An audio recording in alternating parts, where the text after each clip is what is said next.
MMA Business Entreprise. Sandrine, qui dirige une entreprise de conseil, a pris une décision. Oui, cette année, c'est décidé pour ma vie pro et ma vie perso, c'est MMA. Pardon, mais ce ne sont pas les mêmes besoins. Pas les mêmes besoins, mais le même agent MMA qui me connaît bien. Disponible et à 5 minutes de chez moi, je sais que je peux compter sur lui. C'est décidé, c'est MMA. L'éditorial du Figaro. Le père Ubu est à Bruxelles par Vincent Trémollet de Villers. Nos gouvernants feraient bien de se plonger dans Sérotonine, le roman de Michel Houellebecq paru en 2019. On y trouve une description poignante du malaise paysan, le tableau aussi d'une révolte désespérée contre l'Union européenne. Nous y sommes. De Berlin à Paris, de Varsovie à Amsterdam, les éléments de circonstance diffèrent, mais la structure de la crise est la même. Elle est la conséquence d'une logique inquiétante, d'un décroissantisme qui ne dit pas son nom, d'une contre-vérité doublée d'une immense prétention.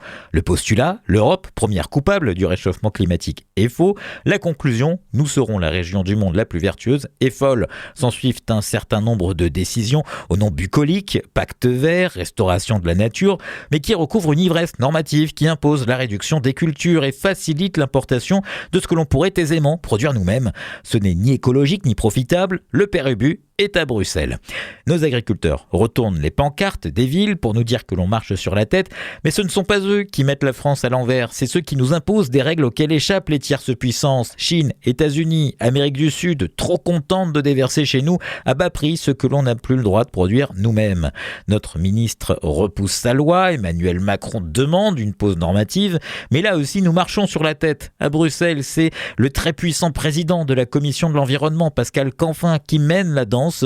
Haute figure du macronisme écologique, il élabore et promeut au Parlement les lois qui bientôt tenteront de s'inscrire dans le droit français.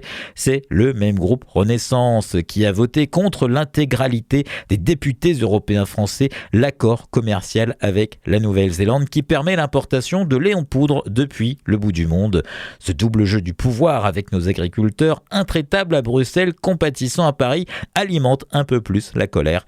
Si Gabriel Attal cherche vraiment une occasion de sortir du funeste en même temps, il trouve là l'occasion d'une clarification.